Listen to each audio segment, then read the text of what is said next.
সুস্থ প্রাণী, নিরাপদ খাদ্য, পশু চিকিৎসক আমাদের সাথে। প্রাণী বাঁচলে মানুষ বাঁচবে, স্বাস্থ্য সুরক্ষায় একসাথে চলবে। অনেক মারাত্মক রোগ যেমন জলাতঙ্ক, বার্ড ফ্লু, ব্রুসেলোসিস প্রাণী থেকে মানুষের মধ্যে ছড়াতে পারে। এসব জেনেটিক রোগ নিয়ন্ত্রণ পশু চিকিৎসকদের ভূমিকা অত্যন্ত গুরুত্বপূর্ণ। তারা সময় মতো সতর্কতা জারি করেন। আজকে আপনাদের জানা আছে যে আজকে হচ্ছে ওয়ার্ল্ড ভেটেরিনারি ডে। সারা বিশ্বে ওয়ার্ল্ড ভেটেরিনারি ডে আজকে উদযাপন করা হচ্ছে। এই অবজারভেন্সের শুধুমাত্র বিশ্বের সব জায়গার মতো ভারতবর্ষে যেমন হচ্ছে, আমাদের ত্রিপুরা রাজ্যও হচ্ছে। তো সেই অনুযায়ী এইবারের ভারতবর্ষের এবং টোটাল পৃথিবীতে আমাদের এইবার যেটা ওয়ার্ল্ড ভেটেরিনারি অ্যাসোসিয়েশন যেটা টপিকস ঠিক করে দিয়েছে সেটা হচ্ছে যে veterinarians guardians of food and health.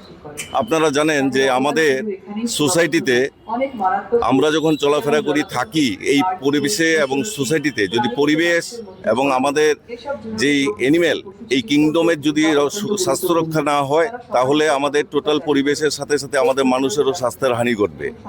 আজকে অ্যানিম্যালের শুধু আমরা বিগত 10 বছর ধরে আমরা এতটুকু দুধ মাংস ডিমের উৎপাদন সৃষ্টি করতে পেরেছি, বিশালভাবে এটার উৎপাদন বৃদ্ধি পেয়েছে ত্রিপুরা রাজ্যে। তো তার সাথে সাথে যেটা আমাদের মনে রাখতে হবে যে দুধ মাংস ডিম শুধু এটা উৎপাদন করলেই হবে না, সেটাকে সুস্বাস্থ্য সম্বন্ধ খাবার হিসেবে তৈরি করে দিতে হবে। তার মানে হাইজিনিক ফুড আমাদের সাপ্লাই করতে হবে মানুষের জন্য, যেটা মানুষের স্বাস্থ্যে বিধি রক্ষা করবে।